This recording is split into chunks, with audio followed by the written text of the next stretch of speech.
Hey everyone, it's Blader back with another guide for Jackbox Party Pack 6, Push the Button.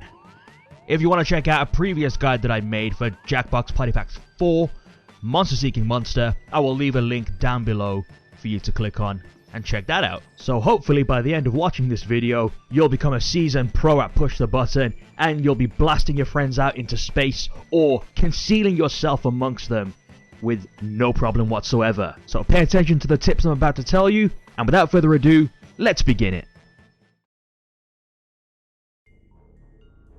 Sorry to interrupt your cryo sleep, but I thought it worth mentioning that I, your blatantly ludicrous, annoying digital emergency robot, or Blader, have detected you, a new viewer watching this guide. And just as I suspected, the lack of winning virus that you carry is slowly spreading throughout my system, and will eventually cause all of us to suffer defeat forever if we don't do something about it. In Push the Button, all players are on board a spaceship, but some players are secretly aliens. The goal is to figure out who all of the aliens are and jettison them off the ship. If all aliens are found, the humans win. If at least one alien is not found, the aliens win. In each round, a player at random is chosen as the captain. The captain chooses a testing room and the players that they want to test. Testing rooms include writing, drawing, rating, morality, codes, and more. In most cases, aliens receive prompts that are slightly different from what the humans receive. This results in responses that are different from the others. At the start of the game, the host is able to select whether tutorials are on or off, which has a major effect on the first two rounds, as aliens will be unable to use hacks, so they are much more vulnerable to detection on these rounds. Aliens have two options in this scenario. If they get to be the captain, they can elect to avoid placing other aliens in the rooms for maximum protection, or they can choose to brave the rooms early because alien prompts don't differ that much from the human prompts. Welcome to the opinion hold. Players receive a prompt and must provide their level of agreement by choosing strongly disagree, slightly agree, or strongly agree. Aliens receive a slightly different prompt, making blending in much more doable without the aid of a hack. If the tutorial is on, then aliens should choose this room if they want allied aliens to pass through the rounds undetected. Welcome everyone to the second room, the Deliberation deck. In here, players receive a fictional scenario with 3 possible decisions and must pick the decision they would most likely make. Aliens do not see the scenario and must choose from the decisions blindly. Again, it is possible to pass through as an alien through sheer luck, or if your skills of persuasion are top notch, and when in doubt, just claim you were hacked. Next up is the third room, Drawing Quarters. Players will receive a drawing prompt in here. Players must draw what is prompted, while aliens receive a prompt that is slightly different. Aliens should never draw the exact prompt given. Instead, they should make an educated guess as to what the actual prompt might be, and include additional objects to the prompt to increase the chance of a successful bluff. An alternative strategy might be to make a partial drawing and leave it purposefully unfinished to bluff your way through. You can give excuses like it was too hard to draw or time ran out, something like that. Inside the fourth room, we have Writing Pod. Here players will receive a prompt, usually a fill in the blank or a question. Players must write an answer to the prompt, while aliens receive a prompt that is slightly different. Similarly to Drawing Quarters, aliens should make an educated guess to what the original prompt could be, and aliens should keep in mind that stalling is much harder to pull off in this minigame, so it's best not to try doing that. And last but certainly not least is the Bioscanner, arguably the most important room to humans, and possibly the aliens as well. 2 players that are chosen by the captain see a screen with 10 glyphs. The captain receives 3 of those glyphs and must describe them to the 2 players.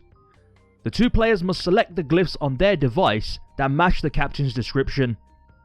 If both players choose correctly, then the captain may choose any player to scan.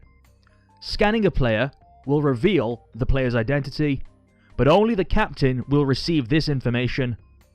The bioscanner is only activated further into the game and can be chosen regardless of the other testing rooms. The bioscanner has a 5-minute cooldown. Aliens should attempt to be the one captaining the bioscanner so they control the most vital information to the humans, wasting the scanning feature to smuggle an alien ally as a human, or falsely accuse a human player of being alien. If an alien finds themselves having to solve the puzzle, then they can choose to mess it up, but try to make it out as if the captain gave bad instructions, rather than making it too obvious that you are sabotaging the bioscanner. Humans that are captain for the bioscanner should ideally pick candidates they can trust to complete the task, but must not fall into the trap of thinking that a participant who successfully cooperates is trustworthy enough to not be an alien, as it is a strategy for the aliens to help the bioscanner go off, so that they themselves will not be thrown in there. The bioscanner's cooldown is only in effect when the scanning feature is used, so if you fail, keep trying until a successful attempt occurs, as it's the only surefire way of eliminating a player from the suspicion pool. Okay, next I want to talk about some general alien tips. So the first one is that waste time whenever possible, but don't make it too obvious. The clock is your friend. You want to run it down as much as possible. Second thing is, only one alien needs to win. So one strategy can be to save the least suspicious alien amongst you with some helpful hacks. And also, you can argue with each other, which will help sell the idea that at least one of you must be a human, so it's more likely to result in one of you being spared the airlock. Another point is that hacks are going to be much more useful on yourselves in the writing prompt and the drawing quarters, when the differences in prompts are harder to conceal. You might also want to think about saving the hacks for later on in the game, when the differences in the alien and the human prompt become extreme, as opposed to early game when there's not much difference between the two. You also want to keep track on your screen who's currently being hacked and work together to consistently target a human for a false accusation. And the last point is to try your hardest and act as if you were told that at the beginning you were human, as people tend to behave differently when they want to keep a low profile, which naturally attracts suspicion. The final tips I have to give are for the humans. If you find that you've been hacked, do not immediately move to tell everyone before the results are shown, as it is still possible to stay quiet and blend in as a human even though you've received an alien prompt. Remember, you need to convince your human allies as well, so don't make it harder for them than is necessary. Another thing is to always aim to reduce the waiting time with the hurry up button, as the more tests that you can get through, the harder it is for the aliens to keep blending in, as there's more chances for mistakes to occur. And final tip is to throw your most suspicious candidates into rooms when the timer is lower, for maximum chances to single them out for errors due to the difficulty of alien prompts. So hopefully by watching this guide you'll have learned something new, and next time you play Push the Button you'll be able to detect those pesky aliens or bluff your way amongst the humans and eject them all out into space. So thank you very much for watching, everyone. Make sure you like, comment and subscribe, and let me know down below if there's anything that I can do better, and any other guides that you'd like me to make, either for some Jackbox Party Packs or any other games that you have in mind. Take care.